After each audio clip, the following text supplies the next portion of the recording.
नमस्कार दोस्तों, welcome to my channel. मैं हूं चांद कुबा। दोस्तों आज हम बात करेंगे आर्टिकल 21 ऑफ इंडियन कॉन्स्टिट्यूशन की, जो कि हमारे right to life and personal liberty को कॉन्स्टिट्यूशनल रिकॉग्निशन देता है। ये एक ऐसा अधिकार है या एक ऐसा आर्टिकल है जिसे ऑनरेबल सुप्रीम कोर्ट ने heart of the fundamental rights भी कहा है। एक ऐसा अधिकार जिसे ऑनरेबल सुप्रीम कोर्ट ने बहुत ज्यादा वाइड इंटरप्रिटेशन दी है एंड वेरियस जजमेंट्स के द्वारा बहुत सारे राइट्स को इस आर्टिकल के दायरे में लाया गया है। कौन से अधिकार हैं जो कि इस आर्टिकल के दायरे में लाए गए हैं, कौन से जजमेंट्स हैं, वो आज हम यहाँ पे समझने की कोशिश करेंगे। मुझे उम्मीद है कि ये वीडियो आपको काफी पसंद आएगी। इस वीडियो में आगे बढ़ने उससे पहले मैं आपको धन्यवाद देना चाहूंगा, बिकॉज आप में से बहुत सारे लोगों ने मेरे इन दोनों चैनल्स को ज्वाइन किया। मुझे उम्मीद है कि आपको यहाँ पे डेली बेसिस पे जो यूपीएससी से जुड़ा हुआ रेलेवेंट कंटेंट भेजा जाता है वो पसंद आ रहा होगा। चलिए बात करते हैं आर्टिकल 21 की। आर्टिकल 21 बहुत ही सिंपल सा आर्टिकल है, वन लाइन आर्टिकल है, जिसका जो टाइटल है वो कहता है जी protection of life and personal liberty. So दो चीजों की प्रोटेक्शन की बात की गई है, लाइफ एंड पर्सनल लिबर्टी। अब इन दोनों को भी इंटरकनेक्ट किया है ऑनरेबल सुप्रीम कोर्ट ने और इन अलाइनेबल बनाया है। वो कैसे, वो समझेंगे। चलिए इसमें सबसे जो इंपॉर्टेंट वर्ड्स हैं पहले उनको अंडरलाइन कर लेते हैं। कहते हैं जी no person shall be deprived of his life और personal liberty except according to procedure established by law. ना एक एक वर्ड इंपॉर्टेंट है, एक एक वर्ड को हम यहाँ पे समझने वाले हैं। सबसे पहले तो यहाँ पर देखिए नो पर्सन कहा गया है, यानी कि सिटीजन्स एंड नॉन सिटीजन सारे इंक्लूड किए गए हैं। दूसरी बात ये कि डिप्राइव्ड ऑफ हिज लाइफ। अब लाइफ का क्या मतलब होता है, इसे ऑनरेबल सुप्रीम कोर्ट ने कैसे वाइडर मीनिंग दिया है वो हम समझेंगे। पर्सनल लिबर्टी का क्या मतलब है, इसके दायरे में क्या क्या चीजें आ जाती है वो हम यहाँ पे समझेंगे। प्रोसीजर एस्टैब्लिश्ड बाय लॉ, जो कि फेमस है, मेनका गांधी केस से जुड़ा हुआ है यहाँ पे जजमेंट, वो हम यहाँ पे आज समझने की कोशिश करेंगे। एंड ऑल्सो ये जो लॉ शब्द है इसका क्या मतलब है वो भी हम यहाँ पे जानने की कोशिश करेंगे। चलिए शुरुआत करते हैं इंट्रोडक्शन से। तो सबसे पहली बात तो ये कि जैसे मैंने आपको बताया कि यहां पर जो शब्द यूज किया गया है नो पर्सन, इसका मतलब ये कि आर्टिकल 21 में जो right to life and personal liberty है ये सभी के पास, इंडिया में रहते हुए सभी के पास अवेलेबल है, चाहे वो सिटीजन हो या फिर नॉन सिटीजन हो। जैसे मैंने आपको पहले बताया, heart of the fundamental rights की उपाधि इस आर्टिकल को ऑनरेबल सुप्रीम कोर्ट ने दी है। और जस्टिस पीएन भगवती ने तो यहां तक कहा कि article 21 embodies a constitutional value of supreme importance in democratic value. अब इसमें दो राइट्स आ जाते हैं दोस्तों, एक तो है राइट टू लाइफ एंड एक राइट टू है पर्सनल लिबर्टी। एंड यहां पर जो सबसे इंपॉर्टेंट समझने वाली बात है कि इसकी इंपॉर्टेंस का अंदाजा आप इस चीज से लगा सकते हैं कि ये तक हमारे कॉन्स्टिट्यूशन में डिक्लेयर किया जा चुका है कि आर्टिकल 20 एंड 21 ये दोनों ऐसे आर्टिकल्स हैं जिन्हें हम इमरजेंसी के टाइम पे भी सस्पेंड नहीं कर सकते हैं। आर्टिकल 21 से जुड़ी हुई कुछ और बातों को जान लेते हैं। जैसे कि मैंने आपको बताया कि भाई है तो ये available citizen and non citizen को भी, लेकिन अवेलेबल किसके अगेंस्ट है, तो ये स्टेट एक्शंस के खिलाफ अवेलेबल है। यानी कि यहां पर जो कहा गया है कि भाई किसी भी व्यक्ति की लाइफ एंड पर्सनल लिबर्टी को नहीं छीना जा सकता except according to the procedure established by law. तो ये आदेश किसको दिया गया है, ये आदेश दिया गया है सरकार को, यानी कि स्टेट को। कहता है जी it does not provide protection from violation of such rights by a private individual. अब देखिए डायरेक्टली यहां पर कोई प्राइवेट इंडिविजुअल के ऊपर आर्टिकल 21 किसी तरह का कोई प्रतिबंध नहीं लगाता है, लेकिन स्टेट की जिम्मेवारी बन जाती है कि स्टेट इस तरह के कानून बनाए कि एक इंडिविजुअल के अधिकारों को दूसरा इंडिविजुअल भी छीन ना पाए। So right to life and personal liberty जो मेरा अधिकार है, अब ये स्टेट की रिस्पॉन्सिबिलिटी इस तरह से है कि जो इंडिविजुअल्स हैं वो भी एक दूसरे के right to life and personal liberty को ना छीन पाए। बट अगर हम बात करें आर्टिकल 21 की कॉन्स्टिट्यूशनल लैंग्वेज की, तो यहां पर हमें देखने को मिलता है कि ये जो प्रतिबंध डायरेक्टली लगाया गया है वो स्टेट के ऊपर लगाया गया, यानी कि रिस्पॉन्सिबिलिटी स्टेट की दी गई। ठीक है जी। सो अगर मान लीजिए कि कोई इंडिविजुअल दूसरे इंडिविजुअल के राइट टू लाइफ या पर्सनल लिबर्टी को छीनता है, तो वो क्या करेंगे। ऐसे केस में आप आर्टिकल 32 के तहत तो नहीं जा सकते। You can't go to supreme court of India saying कि जी मेरा आर्टिकल 21 में दिया गया राइट टू लाइफ या पर्सनल लिबर्टी छीन लिया गया। आप क्या कर सकते हैं, या तो आप आर्टिकल 226 के तहत ऑनरेबल सुप्रीम कोर्ट में जा सकते हैं, या फिर जो हमारे ऑर्डिनरी लॉज हैं, जो लीगल हमारे जो जो क्रिमिनल लॉज हैं उनके तहत आप यहां पर हमारे कोर्ट्स में जा सकते हैं। अब यहां पर बात करते हैं आर्टिकल 21 किस तरह से प्रियम्बल से जुड़ा हुआ। देखिए प्रियम्बल में हमारी बात की गई है डिग्निटी ऑफ द इंडिविजुअल की, dignity of the individual. And जब हम बात करते हैं पर्सनल लिबर्टी का या लाइफ का, इन दोनों में एक गहरा संबंध हमें देखने को मिलता है। एक केस आया था Francis versus union territory of India, union territory of Delhi. इसमें ऑनरेबल सुप्रीम कोर्ट ने कहा था कि right to life would include right to live with human dignity, life would have a broader meaning. So right to life में ही right to human dignity जो है वो इंक्लूड हो जाता है। एंड जैसे कि मैंने आपको कहा कि डिग्निटी ऑफ द इंडिविजुअल की बात की गई है प्रियम्बल में। सो प्रियम्बल में जब हम डिग्निफाइड लाइफ की बात करते हैं तो एक्चुअल में उसको हम डायरेक्टली कनेक्ट करते हैं आर्टिकल 21 में दिए गए राइट टू लाइफ से। अब आर्टिकल 21 में जो शब्दों का इस्तेमाल किया गया है उनको हम एक एक करके देखेंगे। सबसे पहले लाइफ जो वर्ड है इसका मतलब क्या है? इसको ऑनरेबल सुप्रीम कोर्ट ने बहुत सारी जजमेंट्स में यहाँ पे क्लैरिफाई किया है। When we say that we have the right to life, right to life का मतलब ये नहीं है that we have the right to mere animal existence. Life को यहाँ पर हमने बहुत ही ब्रॉडर मीनिंग दिया है। सो क्या कहा गया? कहता जी it implies something more than mere animal existence, the inhibition against the deprivation extends to all those limbs and facilities by which life is enjoyed। अब इसको तो एक एग्जांपल से समझाता हूं। मान लीजिए स्टेट, क्योंकि हमारे पास right to life and personal liberty है, राइट टू लाइफ है। अब मान लीजिए स्टेट आकर कोई ऐसा कानून बना दे कि भाई किसी ने चोरी की तो उसके हम हाथ काट देंगे, किसी ने लेट्स से सरकार के खिलाफ आवाज उठाई तो उसकी टांग काट दी जाएगी। क्या ये सही होगा? देखिए यहाँ पे बड़ा सिंपल सी बात है कि भाई राइट टू लाइफ हमारे पास है, एंड आप ये नहीं कह सकते कि हम तो सिर्फ टांग काट रहे हैं या बाजू काट रहे हैं, हाथ काट रहे हैं, इससे राइट टू लाइफ इंपैक्ट नहीं हो रहा। यहाँ पर राइट टू लाइफ में हमारी जो बॉडीली पार्ट्स हैं, क्योंकि इन बॉडीली पार्ट्स के बिना हमारी लाइफ को हम एंजॉय नहीं कर सकते हैं, इनकम्प्लीट एंजॉय नहीं कर सकते, तो कहता है जी राइट टू लाइफ जो है वो उसको भी प्रोटेक्शन प्रोवाइड करता है। दूसरा यहां पर कहता है जी while interpreting life, word life, we have to take the approach of purposive interpretation। now purposive interpretation क्या होती है? पर्पसिव इंटरप्रिटेशन का मतलब होता है कि जब भी आप किसी शब्द को, किसी लॉ में दिए गए वर्ड को इंटरप्रेट कर रहे होते हो, उसका मतलब समझने की कोशिश कर रहे होते हो, तो आपको objective of the law itself समझना पड़ता है। यानी कि वो जो कानून है जिसमें उस शब्द का इस्तेमाल किया गया है, वो कानून का पर्पस क्या है। फॉर एग्जाम्पल अगर हम यहां पर लाइफ वर्ड का मतलब समझ रहे हैं, लाइफ वर्ड यूज किया गया है आर्टिकल 21 में। आर्टिकल 21 क्या है? फंडामेंटल राइट्स है। फंडामेंटल राइट्स के पीछे का ऑब्जेक्टिव क्या है, हमें पहले वो समझना होगा, तब जाकर हम यहां पर लाइफ वर्ड को इंटरप्रिटेशन देंगे। तो ऑनरेबल सुप्रीम कोर्ट ने कहा कि भाई देखो, फंडामेंटल राइट्स का जो ऑब्जेक्टिव है ना, वो बहुत ही वाइड ऑब्जेक्टिव है। एक ऐसी लाइफ हमें प्रोवाइड करना जो कि हमारे प्रियम्बल में दिए गए सभी जो एस्पिरेशंस है उन्हें फुलफिल करे, हमें लिबर्टी प्रोवाइड करे, हमें अच्छी लाइफ प्रोवाइड करे।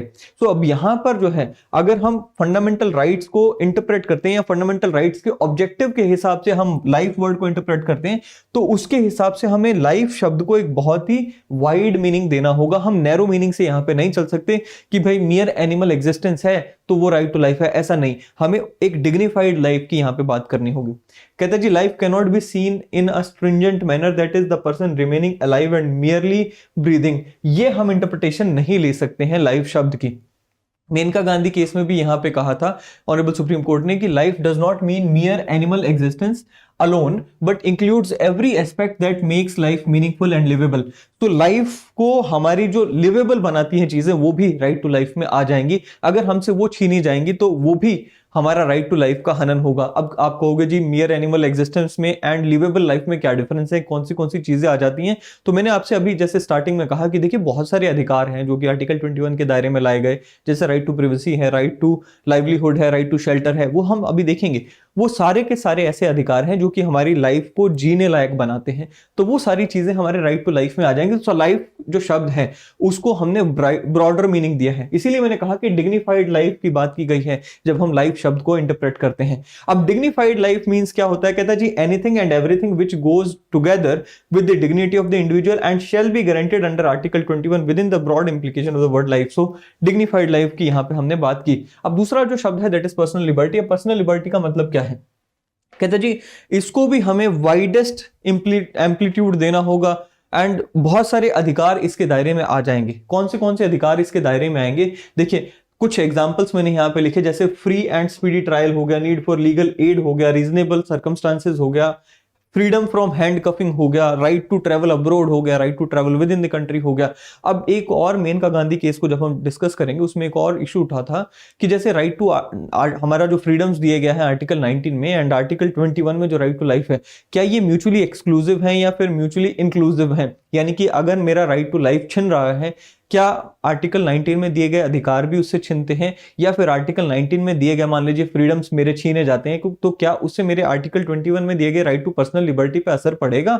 इसमें भी हमें देखने को मिलता है कि इन्हें ऑनरेबल सुप्रीम कोर्ट ने मेनका गांधी केस में ही इन्हें म्यूचुअली इंक्लूसिव बना दिया और कह दिया कि भाई अगर मेरा पर्सनल फ्रीडम भी छिनता है उससे right to life and personal liberty पे असर पड़ेगा। अगर मुझे बोलने की आजादी छीनी जा रही है, अगर मेरा ट्रैवल करने की आजादी मुझसे छीनी जा रही है, तो उससे मेरी right to life and personal liberty पे डेफिनेटली असर पड़ेगा, खास करके राइट टू पर्सनल लिबर्टी पे डेफिनेटली असर पड़ेगा।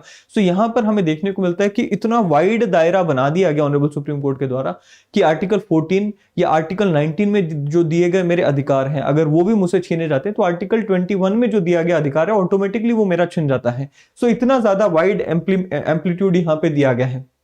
अब जो एक और इंपॉर्टेंट वर्ड था, जो सबसे आखिरी वर्ड है इस आर्टिकल का, कहता जी right to life and personal liberty. एक बार मैं आपको आर्टिकल दोबारा पढ़ा दूं, क्या कहता है आर्टिकल 21, कहता जी no person shall be deprived of his life और personal liberty except according to the procedure established by law. अब ये जो वर्ड लॉ है इसका क्या मतलब है, तो इसमें कोई ऐसा कानून जो कि पार्लियामेंट या फिर लेजिस्लेचर के द्वारा पारित किया गया हो वो भी आ जाएगा, या फिर कोई ऐसा कानून जो कि अभी ऑर्डिनेंस के द्वारा लाया गया है वो भी आ जाएगा। So every law, every kind of law will be included in this word law। अब नेक्स्ट जो वर्ड आता है प्रोसीजर एस्टैब्लिश्ड बाय लॉ, इसका क्या मतलब है? देखिए यही सारा खेल है। जो आर्टिकल 21 है ना, उसमें हमने लॉ लाइफ वर्ड का मतलब जाना, उसमें हमने पर्सनल लिबर्टी मतलब जाना, बट अगर हम बात करें प्रोसीजर एस्टैब्लिश्ड बाय लॉ तो इसका क्या मतलब है ये हमें समझना होगा। अब इसको समझने से पहले हमें अमेरिकन कॉन्स्टिट्यूशन की तरफ जाना होगा। अमेरिकन कॉन्स्टिट्यूशन में जो यहां पर दिया गया शब्द है वो है ड्यू प्रोसेस। अमेरिकन कॉन्स्टिट्यूशन में भी इसी तरह के एक आर्टिकल है जिसमें कहा गया है कि पर्सनल लिबर्टी या फिर अगर लाइफ स्टेट छीनती है किसी व्यक्ति की तो it should be through due process of law. लेकिन इंडिया में कौन सा शब्द किया गया है? Procedure established by law. अब ये जो ड्यू प्रोसेस है या फिर प्रोसीजर एस्टैब्लिश्ड है, इन दोनों में बहुत ज्यादा अंतर है, उसे हम समझते हैं। अब देखिए अमेरिकन कॉन्स्टिट्यूशन में ये जो वर्ड आया था due process, it was introduce through 8th amendment. Now इसका मतलब क्या है? इट बेसिकली मीन्स, कहता है जी प्रोसीजर ऑफ डेप्रिविएशन और इन जनरल और any other kind should be just, reasonable, fair and non arbitrary. अब ड्यू प्रोसेस का मतलब क्या होता है? अगर हमारे कॉन्स्टिट्यूशन में भी ये लिखा होता कि state can take away your life और personal liberty only through due process of law. Due process of law का मतलब क्या होता है कि भाई जिस प्रोसीजर के द्वारा आपकी लाइफ या पर्सनल लिबर्टी छीनी जा रही है वो फेयर होना चाहिए, जस्ट होना चाहिए, रीजनेबल होना चाहिए एंड उसमें आर्बिट्रेरीनेस नहीं होनी चाहिए, उसमें भेदभाव नहीं होना चाहिए। ये होता है ड्यू प्रोसेस। लेकिन हमारे में यहां पे क्या इंट्रोड्यूस किया गया word? Procedure established by law. अब प्रोसीजर एस्टैब्लिश्ड बाय लॉ तो बड़ा प्लेन मीनिंग हो गया कि ऐसा कोई भी प्रोसीजर हो जो कि कानून के द्वारा स्थापित किया गया हो, उसके द्वारा हमारी लाइफ या पर्सनल लिबर्टी छीनी जा सकती है। इसमें ना तो जस्टनेस की बात आई, ना ही फेयरनेस की बात आई, ना ही नॉन आर्बिट्रेरीनेस की बात आई। तो ऐसा क्यों हुआ कि हमारे वाले जो पढ़े लिखे कॉन्स्टिट्यूशन के निर्माता थे उन्होंने प्रोसीजर एस्टैब्लिश्ड बाय लॉ लिखा, जबकि बाकी सारी चीजों में उन्होंने अमेरिकन कॉन्स्टिट्यूशन से इंस्पिरेशन ली, बाकी सारे कॉन्स्टिट्यूशन से इंस्पिरेशन ली। इस केस में ऐसा क्या हुआ कि उन्होंने ड्यू प्रोसेस शब्द को इस्तेमाल नहीं किया, जो कि एक बहुत ही वाइडर मीनिंग वाला शब्द है, वो हमें यहां पर जानना चाहिए। अब देखिए हुआ ये कि अमेरिकन सुप्रीम कोर्ट ने ये जो ड्यू प्रोसेस शब्द को लाया गया अमेरिकन कॉन्स्टिट्यूशन में, उसके द्वारा बहुत ही ज्यादा वाइड पावर्स को अपने पास अमास कर लिया। अमेरिकन सुप्रीम कोर्ट ने क्या किया? अमेरिकन सुप्रीम कोर्ट ने हर किसी कानून को जांचना शुरू कर दिया, हर किसी प्रोसीजर को जांचना शुरू कर दिया एंड ड्यू प्रोसेस जो शब्द था उसके दायरे में नापतोल करना शुरू कर दिया कि क्या ये प्रोसीजर जिसके द्वारा स्टेट हमारी लिबर्टी छीन रही है, क्या ये ड्यू प्रोसेस है? अमेरिकन सुप्रीम कोर्ट ने ड्यू प्रोसेस शब्द को बहुत ही वाइडर मीनिंग देना शुरू कर दिया एंड बहुत सारे ऐसे कानून जो कि अदरवाइज इंडिया में चल जाते लेकिन वहां पर उन्होंने उसको काटना शुरू कर दिया। क्यों? क्योंकि ड्यू प्रोसेस का जो शब्द है इसको अमेरिकन सुप्रीम कोर्ट ने बहुत ही वाइडर मीनिंग देना शुरू कर दिया, बहुत ही विस्तृत अर्थ देना शुरू कर दिया। सो ये चीज हमारे कॉन्स्टिट्यूशन के निर्माता जो थे उनको समझ आ गई थी। हमारे कॉन्स्टिट्यूशन के निर्माताओं का मानना था कि भाई देखिए अमेरिका में ड्यू प्रोसेस का ये जो शब्द है इसे इस्तेमाल करके क्या कर लिया उन्होंने, सुप्रीम कोर्ट को या जुडिशरी को बहुत ही ज्यादा पावरफुल बना दिया। हम ऐसा अफोर्ड कर नहीं सकते। क्यों? क्योंकि हम ये मान के चल रहे हैं इनहेरेंटली कि तीनों ऑर्गन्स क्या हैं, तीनों organs at par with each other हैं, कि तीनों बराबर हैं। अब अगर हम यहाँ पे ड्यू प्रोसेस शब्द का इस्तेमाल कर लेंगे तो यहाँ पर अमेरिकन कॉन्स्टिट्यूशन की तरह ही हो सकता है कि भारत की जो सुप्रीम कोर्ट है वो भी अपने अंदर बहुत सारी पावर्स को अमास करना शुरू कर ले। इस वजह से हमने यहाँ पे क्या किया, ड्यू प्रोसेस को नहीं यूज किया। बट देन हमें देखने को मिलता है कि मेनका गांधी का जजमेंट आया, जुडिशियल डिसीजन आया, जिसके द्वारा हमने प्रोसीजर एस्टैब्लिश्ड बाय लॉ का जो मतलब है उसी को हमने ड्यू प्रोसेस का जो मतलब था वो प्रोवाइड कर दिया। सो अल्टीमेटली बेशक हमारे कॉन्स्टिट्यूशन के निर्माताओं ने क्या किया, प्रोसीजर एस्टैब्लिश्ड बाय लॉ शब्द का इस्तेमाल किया, लेकिन हमारे जो जुडिशरी है उन्होंने प्रोसीजर एस्टैब्लिश्ड बाय लॉ को ड्यू प्रोसेस का मतलब आज दे चुके हैं। यहां पर मैं आपके साथ दो केस लॉज को डिस्कस करूंगा। एक है ए.के. गोपालन का केस, दूसरा है मेनका गांधी का केस। ए.के. गोपालन के केस में honourable supreme court of India ने इसी शब्द का जब मीनिंग वहां पे आया था, इशू में उठा था, तो इस शब्द को बहुत ही नैरो इंटरप्रिटेशन दी थी। अमेरिकन जो इंडियन कॉन्स्टिट्यूशन में जो वर्ड दिया गया है प्रोसीजर एस्टैब्लिश्ड बाय लॉ, हमारे सुप्रीम कोर्ट ने ए.के. गोपालन के केस में कहा था कि भाई प्रोसीजर एस्टैब्लिश्ड बाय लॉ मतलब होता है कि एक ऐसा procedure which is established bye the law of the land. अब ये प्रोसीजर फेयर है कि नहीं है हमें मतलब नहीं है, ये प्रोसीजर जस्ट है कि नहीं है, रीजनेबल है कि नहीं है, नॉन आर्बिट्रेरी है कि नहीं है, हम इससे कंसर्न्ड नहीं है। अगर कोई कानून है जो कि आपकी अगर आपका कोई स्टेट का एक्शन है जो कि आपकी लाइफ या लिबर्टी ले रहा है और वो action according to the procedure established by law है, हम उसके अकॉर्डिंग उसे सही ठहराएंगे। अब वो प्रोसीजर कैसा है हम उससे कंसर्न्ड नहीं है। ये ऑनरेबल सुप्रीम कोर्ट ने ए.के. गोपालन की जजमेंट में कहा था। फिर उसके बाद आती है मेनका गांधी की जजमेंट, जिसमें सारी कहानी पलट दी। पहले एक बार ए.के. गोपालन के थोड़े से फैक्ट्स बताऊंगा, ए.के. गोपालन की जजमेंट में क्या कहा था, फिर मेनका गांधी की जजमेंट की तरफ आपको लेके चलूंगा। मैं फिर से बता दूं हम बात क्या कर रहे हैं, हम बात कर रहे हैं कि ये जो वर्ड है प्रोसीजर एस्टैब्लिश्ड बाय लॉ, इसका क्या मतलब है। सो ए.के. गोपालन की केस की जजमेंट के कुछ पहले आपको फैक्ट्स बता दूं। ए.के. गोपालन बेसिकली कम्युनिस्ट लीडर थे। ये 1947 में ही डिटेंशन में थे। उसी दौरान इनके पास एक और ऑर्डर इनके लिए आता है, वो ये आता है कि भाई his detention was extended and इनको प्रिवेंटिव डिटेंशन एक्ट के तहत अब डिटेन किया गया। 1950 में ये ऑर्डर आता है। ठीक है जी। ना गोपालन ने इस ऑर्डर को चैलेंज किया, इस एक्ट की ही कॉन्स्टिट्यूशनैलिटी को चैलेंज कर दिया और ये कहा कि भाई ये जो ऑर्डर आया है मेरी डिटेंशन का, ये आर्टिकल 19 में जो हमारा right to freedom of movement है, आर्टिकल 21 में protection of life and personal liberty है, एंड आर्टिकल 22 में जो दिए गए हमारे अधिकार हैं उनको हनन करता है। अब इसमें ऑनरेबल सुप्रीम कोर्ट के पास कुछ इश्यूज उठे थे। दो इश्यूज हैं जो हमें यहाँ पे डिस्कस करने हैं। पहला तो इशू ये था कि भाई क्या आर्टिकल 21 एंड 19 में जो दिए गए अधिकार हैं उनको वाकई में हनन किया जा रहा है। So the primary legal question was whether preventive detention contravened article 19 and 21 and whether the act's provision were in accordance with the article 22 of the constitution. And दूसरा जो यहाँ पे जो क्वेश्चन उठा था, जो मेन क्वेश्चन है हमारे लिए आज का इंपॉर्टेंट क्वेश्चन है, वो ये था कि क्या procedure established by law in article 21 meant the same as due process of law in the US Constitution। So ये क्वेश्चन यहाँ पर ए.के. गोपालन के केस में उठा था कि क्या procedure established by law in Article 21 is equal to due process of law in the US Constitution।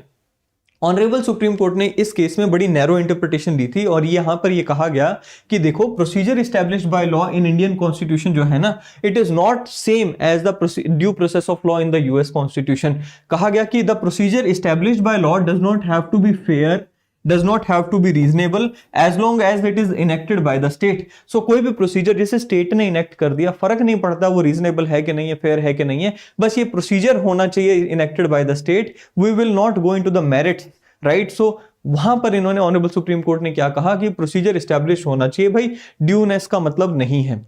फिर मेनका गांधी का केस आता है। मेनका गांधी के केस के पीछे बड़े इंटरेस्टिंग फैक्ट्स थे। देखिए 1997 में इंदिरा गांधी जी जो हैं वो अपना चुनाव हार जाती हैं, इमरजेंसी के बैकड्रॉप में वो अपना चुनाव हार गई। अल्टीमेटली हुआ क्या, मोरारजी देसाई जी की जो गवर्नमेंट थी वो सरकार बना लेती है, जनता पार्टी वो सरकार बनाती है एंड जनता पार्टी ने वहां पर शाह कमेटी जो है जो जनता गवर्नमेंट थी उन्होंने शाह कमेटी को अपॉइंट किया to check into the reasons of emergency, की इमरजेंसी में क्या सही गया क्या गलत गया। अब ऐसे में होना क्या था, मेनका गांधी, इंदिरा गांधी एंड संजय गांधी, इन तीनों को टेस्टिफाई करने के लिए बुलाया जाना था शाह कमेटी के खिलाफ, शाह कमेटी के सामने। अब हुआ क्या कि उस समय जो मेनका गांधी थी, she was a journalist, she is an MP today also, but at that point of time she was a journalist and उनकी एक खुद की मैगजीन पब्लिश किया करती थी जिसका नाम था सूर्या। अब सूर्या में उन्होंने उस समय के जो डिप्टी प्राइम मिनिस्टर थे बाबू जगजीवन राम, उनके सन का एक सेक्स स्कैंडल से जुड़ी कुछ रिपोर्ट्स वगैरह पब्लिश कर दी, जिसकी वजह से सरकार को बड़ी ज्यादा यहाँ पर जो है जो जनता गवर्नमेंट की सरकार थी उनके ऊपर सवाल खड़े हो गए थे। अल्टीमेटली मेनका गांधी जो हैं अब कहती हैं जी मैं विदेश जाऊंगी। नाउ मेनका गांधी यूएस जाना चाहती थी। यूएस जाने के लिए उन्होंने अपना जैसे ही पासपोर्ट में अपनी कार्रवाई आगे बढ़ाई तो वहां पे जो रीजनल पासपोर्ट ऑफिसर था उन्होंने उनको कहा जी आप अपना पासपोर्ट सबमिट करो in the interest of public, in the public interest आप अपना पासपोर्ट हमारे पास जमा करो, हम आपको कहीं नहीं जाने देंगे। क्योंकि सरकार को उस समय ये लग रहा था कि विदेश में जाकर पता चले मेनका गांधी हमारे खिलाफ कुछ बोले, एंड मेनका गांधी अगर हमारे खिलाफ कुछ बोलेगी तो सरकार की तो यहाँ पे थू थू हो ही रही है और वहां पे जाके और हो जाएगी। तो इस चक्कर में क्या हुआ, इस चक्कर में हुआ ये कि भाई हमारे जो पासपोर्ट ऑफिसर थे, रीजनल पासपोर्ट ऑफिसर थे, उनका आदेश आ गया जी हमारे पास पासपोर्ट जमा करा दो, आपको कहीं नहीं जाना, सरेंडर करो पासपोर्ट। इन्होंने कहा जी कारण बताओ। कह रहे जी कारण बताने के लिए हम आपको बाध्य नहीं है, बिकॉज पासपोर्ट एक्ट का हमारा प्रोविजन है जो हमें कहता है कि भाई आप पासपोर्ट सबमिट करने के लिए, सरेंडर करने के लिए कह सकते हो without telling the reason. So we are not bound to tell you the reason, just submit your passport. Now this was challenge by miss Maneka Gandhi on the grounds कि भाई आर्टिकल 21, आर्टिकल 19 में जो मेरे राइट टू इक्वालिटी, आर्टिकल 14 में sorry right to equality, article 21 में जो freedoms हैं और राइट टू लाइफ है, ये सारे मेरे तो इन्फ्रिंज हो गए। तो आर्टिकल 32 के तहत उन्होंने honourable supreme court of India के पास एक रिट पिटीशन दायर की। रिट पिटीशन जैसे ही गई ऑनरेबल सुप्रीम कोर्ट के पास, ये मामला उठा। नाउ ये तो हो गया हमारा सारा बैकग्राउंड, ठीक है जी। नाउ बैकग्राउंड जो है उसके बाद हम बात करेंगे जजमेंट की। जजमेंट में ऑनरेबल सुप्रीम कोर्ट ने अपनी जो ए गोपालन वाली जो जजमेंट की कुछ बातें थी उन्हें ओवरटर्न कर दिया। एंड सबसे पहले तो यहां पर कहा कि procedure established by law under article 21 must be free from arbitrariness and irrationality, it must be fair procedure।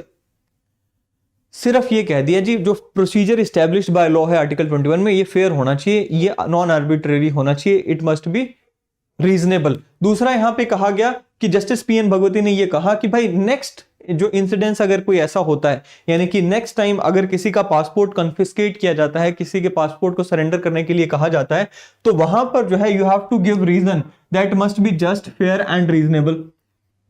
अगली बार से पासपोर्ट ऑफिसर अगर आपका पासपोर्ट लेने के लिए कहेगा तो आपको रीजन देनी होगी कि किस ग्राउंड पे आपका हम पासपोर्ट सरेंडर करवा रहे हैं। This case established golden triangle also. अब हम बात करते हैं golden triangle of fundamental rights की। हम कहते हैं ना 3 आर्टिकल्स हैं जो कि golden triangle of fundamental rights बनाते हैं। कौन से 14, 19 एंड 21। वो इस केस में आया था golden triangle. Honourable supreme court ने कहा कि the provisions of article 14, 19 and 21 are interlinked. इससे पहले जो अवधारणा चलती आ रही थी वो ये थी कि भाई जो हमारे फंडामेंटल राइट्स है ना, ये म्यूचुअली एक्सक्लूसिव है। म्यूचुअली एक्सक्लूसिव होने का मतलब क्या है कि अगर किसी का आर्टिकल 14 में राइट दिया गया, हनन हो रहा है, तो उससे आर्टिकल 19 एंड 21 ऑटोमेटिकली इन्फ्रिंज नहीं हो जाता। अगर किसी को फ्रीडम ऑफ मूवमेंट रोक दिया गया सरकार के द्वारा, तो वो ये नहीं कह सकता जी मेरी तो राइट टू लाइफ छिन गई, मेरी तो राइट टू लिबर्टी छिन गई। क्यों? क्योंकि उस समय की अवधारणा ये थी कि जो हमारे ये तीनों राइट्स हैं, आई मीन जितने भी फंडामेंटल राइट्स हैं, ये म्यूचुअली एक्सक्लूसिव है। लेकिन पहली बार ऑनरेबल सुप्रीम कोर्ट ने कहा कि नहीं भाई, ये इंटरलिंक्ड हैं। इंटरलिंक्ड होने का मतलब क्या है कि भाई ये तीनों आपस में जुड़े हुए हैं। एक अगर यहां पे इन्फ्रिंज होता है तो दूसरे और तीसरे पे भी असर पड़ेगा। कहते जी every law must pass the test of these provisions. साथ ही में ऑनरेबल सुप्रीम कोर्ट ने कहा कि right to travel abroad comes under the word personal liberty. So अगर आपको बाहर जाने से रोका जाता है तो ऑटोमेटिकली आपकी पर्सनल लिबर्टी छिन गई। तो ये बात यहां पे कही गई, राइट। सो वो मैंने आपको यहां पे बताया। कहता जी it ruled that right to life and personal liberty of a person can be deprived by the law on the condition that the procedure prescribed by the law is reasonable. ये वाली बात मैंने आपको बता दी। अब अगला क्वेश्चन कहता जी weather prohibition of article 21 is upon the state or on individual। अब यहां पे तो सिर्फ ये कहा गया, अब आर्टिकल 21 में डायरेक्टली तो कहा नहीं गया कि भाई स्टेट के ऊपर ये प्रोहिबिशन है या इंडिविजुअल्स के ऊपर है। लेकिन आर्टिकल 21 की जो प्रोहिबिशन है, सवाल उठता है कि ये किसके ऊपर है। तो ये जो प्रोहिबिशन है ना, ये डायरेक्टली तो स्टेट के ऊपर है कि स्टेट हमारा राइट टू लाइफ या पर्सनल लिबर्टी नहीं छीनेगी। इनडायरेक्टली स्टेट के द्वारा ये इंडिविजुअल्स के ऊपर भी है। मैंने आपको थोड़ी देर पहले भी बताया कि डायरेक्टली स्टेट को कहा कि भाई आप किसी की भी राइट टू लाइफ या पर्सनल लिबर्टी को नहीं छीनोगे। इनडायरेक्टली ये स्टेट के ऊपर भी है कि स्टेट ऐसे कानून बनाएगी, स्टेट ऐसे सभी स्टेप्स उठाएगी जिससे ये तय किया जा सके कि कोई एक इंडिविजुअल दूसरे इंडिविजुअल की राइट टू लाइफ या पर्सनल लिबर्टी ना छीने। तो हम देखते हैं आईपीसी बना हुआ है। आईपीसी में अभी तो खैर बीएनएस आ रहा है, लेकिन आईपीसी में हमने देखा 302 है राइट टू, आई मीन जो हमारा मर्डर का सेक्शन है। इसी तरह से अगर कोई हमें किडनैपिंग करता है तो किडनैपिंग का भी सेक्शन है, राइट। सो हमें रिट की जुरिस्डिक्शन है 226 में हम रिट ले जा सकते हैं हेबियस कॉर्पस की, राइट। वो इंडिविजुअल्स के खिलाफ भी ले जा सकते हैं। सो ये जो है स्टेट के द्वारा यहाँ पर डायरेक्टली है, इनडायरेक्टली जो है वो इंडिविजुअल्स के ऊपर लगाया गया है। दूसरा क्वेश्चन उठता है कि whether article 21 creates right to life और पर्सनल लिबर्टी। अब देखिए सवाल क्या है कि क्या आर्टिकल 21 के द्वारा हमारा अधिकार क्रिएट हुआ गया है। क्या आर्टिकल 21 ना होता तो क्या हमारे पास राइट टू लाइफ या पर्सनल लिबर्टी ना होता? सवाल तो यही है कि क्या आर्टिकल 21 है जिसने हमारा राइट टू लाइफ या पर्सनल लिबर्टी को क्रिएट किया है? कहता नहीं, right to life and personal liberty हमेशा से था। By the virtue of being born as an individual, as a human being, हमारे पास right to life and personal liberty आ जाता है। ये जो आर्टिकल 21 है, मैंने अपनी पहली लाइन बोली थी इस वीडियो की, वो यही बोली थी कि आर्टिकल 21 रिकॉग्निशन प्रोवाइड करता है, कॉन्स्टिट्यूशनल रिकॉग्निशन है। आर्टिकल 21 से सिर्फ ये रिकॉग्नाइज किया गया है कि भाई हाँ, हम इंडिविजुअल्स हैं, इंडिविजुअल्स के पास right to life and personal liberty है। आर्टिकल 21 से right to life and personal liberty create नहीं हुआ। इंडिविजुअल्स की right to life and personal liberty by virtue of being human being है, क्रिएट नहीं हुआ, सिर्फ रिकॉग्निशन मिली है। और वो यहां पे मैंने लिखा, are the various fundamental rights mutually exclusive, ये मैंने आपको बता दिया। अब AK गोपालन में एंड खड़क सिंह का एक केस आया था, इसमें कहा था कि ये जो हमारे फंडामेंटल राइट्स हैं म्यूचुअली एक्सक्लूसिव हैं, एक का हनन हुआ तो दूसरे पे फर्क नहीं पड़ता। लेकिन उसके बाद 4 जजमेंट्स आ गई, जैसे कि केशवानंद भारती हो गया, RC कूपर हो गया, फिर मेनका गांधी हो गया, एंड उसके बाद जो ये रिसेंट केस पुट्टास्वामी की जजमेंट आई थी, सभी में कह दिया कि भाई हमारे जो हमारे फंडामेंटल राइट्स है ना, ये म्यूचुअली एक्सक्लूसिव नहीं है, they are animate each other. I mean they animate each other मतलब they provide life to each other. अगर एक का हनन हो रहा है तो it is very much possible कि दूसरा अपने आप इन्फ्रिंज हो रहा हो। फिर आता है जी राइट। अब देखिए, अब हम बात करेंगे ऐसे अधिकारों की जो कि ऑनरेबल सुप्रीम कोर्ट ने वेरियस जजमेंट्स के द्वारा आर्टिकल 21 के दायरे में लाए हैं, चाहे वो राइट टू लाइफ के दायरे में लाया गया हो या फिर राइट टू पर्सनल लिबर्टी के दायरे में लाया गया हो। कौन सी जजमेंट है, कौन सा अधिकार है, बस वो हमें अब देखना बाकी रह गया। सबसे पहला आता है जी राइट टू शेल्टर। सो यहाँ पर शांतिसार बिल्डर्स वर्सेस नारायण खीमल तोतामे का केस था 1990 का, उसमें ऑनरेबल सुप्रीम कोर्ट ने कहा था कि right to life takes within its sweep the right to food, right to clothing, right to decent environment, reasonable accommodation to live in। ये सारी चीजें जो हैं ये राइट टू लाइफ के दायरे में आ गई हैं, चाहे वो राइट टू फूड है, राइट टू क्लोथिंग है, ये सारा कुछ। कहता जी the difference between animal and need of the animal and that of human being for shelter should be considered sincerely. कहता जी एनिमल जो है उसको सिर्फ और सिर्फ अपनी बॉडी की प्रोटेक्शन के लिए शेल्टर चाहिए होता है, लेकिन जो ह्यूमन बीइंग्स हैं उनको अपनी बॉडी की प्रोटेक्शन के साथ साथ क्या करना होता है, they have to have that kind of shelter which allows him to grow in every aspect, be it physical, mental and intellectual। so इस तरह का शेल्टर हमें चाहिए। फिर आता है जी right to livelihood. Right to livelihood Olga Tellis का ये केस था, Olga Tellis versus Bombay municipal corporation. इसमें कहा गया था कि हमारा जो राइट टू लाइवलीहुड है it stems from right to life, क्योंकि राइट टू लाइवलीहुड नहीं होगा, मैं पैसा कमा नहीं पाऊंगा, अपना शरीर कैसे चला पाऊंगा, अपना जीवन कैसे चला पाऊंगा, अल्टीमेटली मेरा राइट टू लाइफ ही इंपैक्ट होगा। कहते जी right to life is a part and parcel of the constitution, right to life. फिर आता है right to health, Vincent versus Union of India 1987। इसमें कहा गया था कि healthy body is a very much foundation and indispensable for all human beings for कौन। अब ये देखिए, इसमें कह दिया गया कि भाई right to life, right to healthy body जो है वो हमारे राइट टू लाइफ का पार्ट है। और इसमें हमें आर्टिकल 47 में भी देखने को मिलता है, जो कि DPSP स्टेट के ऊपर स्टेट को एनकरेज करता है हमारा राइट टू लाइफ या right to healthy body encourage करता है कि हमें प्रोवाइड करे स्टेट। फिर right against sexual harassment, Vishakha versus state of Rajasthan का ये केस था, जिसमें ऑनरेबल सुप्रीम कोर्ट ने ये कहा था कि अगर विमेन की सेक्सुअल हरासमेंट होती है at work place, it takes away their right to life and personal liberty. फिर आता है जी right to food, PUCL versus Union of India. इसमें कहा गया कि भाई हमारे पास राइट टू फूड जो है वो right to life and personal liberty का ही हिस्सा है, और अगर फूड नहीं होगा तो हमारी राइट टू लाइफ हम कैसे एंजॉय करेंगे। इसलिए स्टेट को कहा गया कि भाई जिनको नीड है उनको आप अपने सरप्लस स्टॉक में से खाना उठाकर दें। फिर आता है जी right to education, Mohini Jain versus state of Karnataka में इसको राइट टू एजुकेशन को हमारा फंडामेंटल राइट बनाया गया, बेसिकली राइट टू लाइफ में डाला गया, राइट। एंड हम देखते हैं आर्टिकल 21A की भी हमें यहाँ पर हम अगली वीडियो में पढ़ेंगे उसको, उसमें भी लाया गया, ठीक है। Right to clean environment, Murli S Deora versus Union of India. इसमें स्मोकिंग को हमने क्या किया कि भाई पब्लिक प्लेस में आप स्मोक नहीं कर सकते, क्योंकि जब आप पब्लिक प्लेस में स्मोक करते हो तो जो पैसिव स्मोकर्स हैं उनकी राइट टू लाइफ छिनती है। सो वो यहां पर कहा गया, एंड कहा कि भाई हमारा जो राइट टू एनवायरमेंट है that is part and parcel of right to life, ठीक है। फिर आता है जी Subhash Kumar versus state of Bihar. उसमें कहा गया कि right to enjoyment of pollution free water and air are part of right to healthy life, and उसमें यहां पर इसे पार्ट ऑफ लाइफ बनाया गया, I mean right to life बनाया गया। राइट टू नो, अब हम सब बात कर चुके हैं इसकी state of UP versus Rajnarayan की। इसमें हमने कहा था कि right to know is freedom of speech and expression का part under article 19(1)(a), but at the same time इसमें यह भी कहा गया था कि right to know is also ये part of right to life. फिर आता है जी राइट टू डाई। अब राइट टू डाई जो है ये बड़ा इंटरेस्टिंग यहाँ पे राइट की बात की गई है। यहां पर एक पी रत्नम का केस आया था, P Ratnam versus Union of India, उसके हिसाब से कह दिया कि भाई राइट टू लाइफ में राइट टू डाई आ जाएगा। अब इस केस में कह तो दिया कि राइट टू लाइफ में राइट टू डाई आ जाएगा, तो क्योंकि अगेन याद करो राइट टू स्पीच में राइट टू साइलेंस भी कहा था, तो यहां पर ऐसे कह दिया गया जी राइट टू लाइफ में राइट टू डाई आ जाएगा। एंड उसके हिसाब से 309 ऑफ आईपीसी जो कि अटेम्प्ट टू सुसाइड था उसे अनकॉन्स्टिट्यूशनल डिक्लेयर किया गया था। बट देन रीसेंट जजमेंट आई थी, आई मीन रीसेंट नहीं, बहुत उसी के तुरंत बाद जजमेंट आ गई थी, कहने का मतलब Gian Kaur versus state of Punjab की। उसमें कह दिया गया कि right to life does not include right to die.